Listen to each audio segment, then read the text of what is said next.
This is Depth of Field. In this episode, I will be explaining and giving you a visual understanding of what depth of field means. Hi and welcome to this training. My name is Trevor Hughes.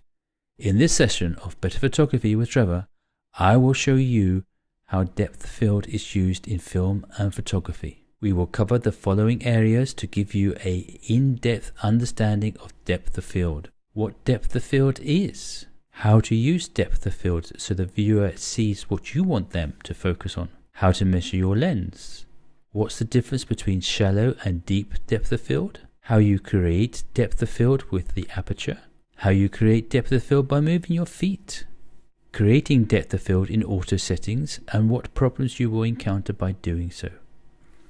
The camera I'm using in this training is a Nikon D600. This training video is part of a series of videos in the course Better Photography with Trevor. Let's get started. Depth of field will draw the viewer's attention to the most important part of the film or photo. First, we need to know what depth of field is. Depth of field is the amount of distance between the nearest and furthest object that appears in acceptable sharp focus.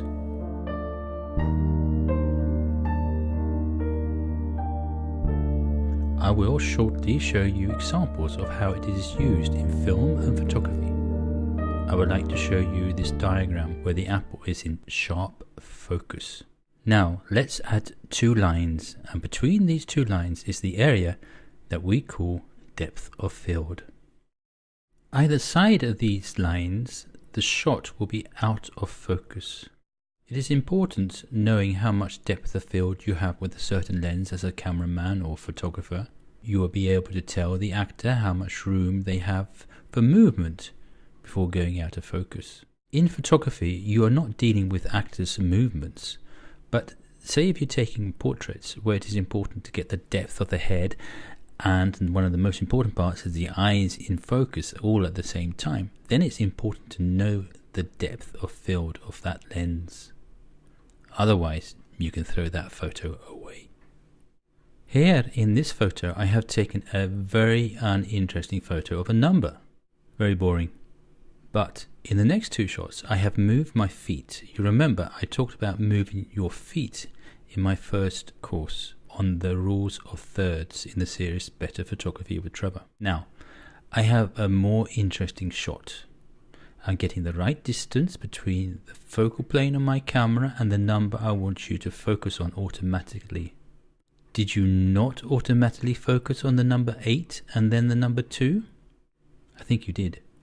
I'm going to explain in more detail how you set up your camera for depth of field after this film clip from a film I produced a few years ago. Notice how we use the depth of field to focus on the character talking, and everything in front and behind is out of focus. Please enjoy. Oh, hey, new neighbour. Welcome, how's it all going? Yeah, great, thanks. It's easy for her to say. I hear it's a really nice space. I'd love to come by and see it sometime. Well, you're more than welcome anytime. Well, good luck. Yeah, have a good day. I'll speak to you soon. Bye. Bye. Trust us to get neighbours like her. Understanding how we create depth of field. First, we need to find the focal plane marked on your camera. It looks like this.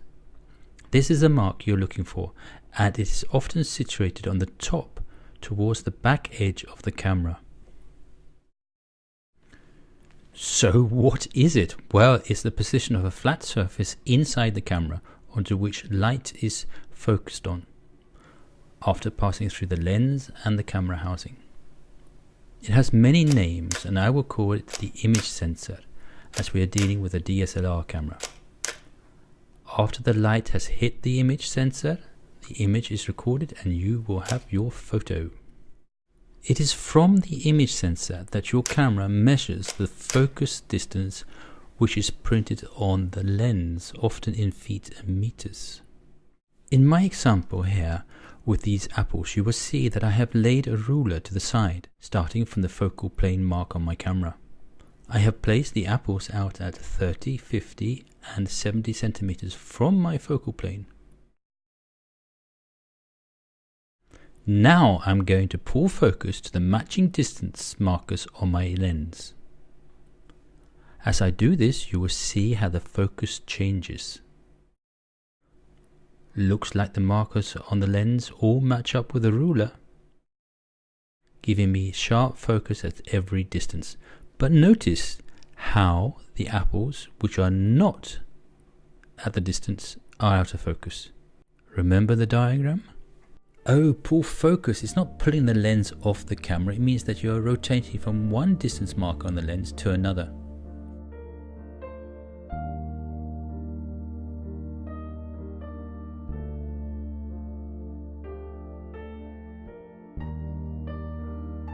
Yes, you can achieve the depth of field in auto setting, but first set your camera to manual focus.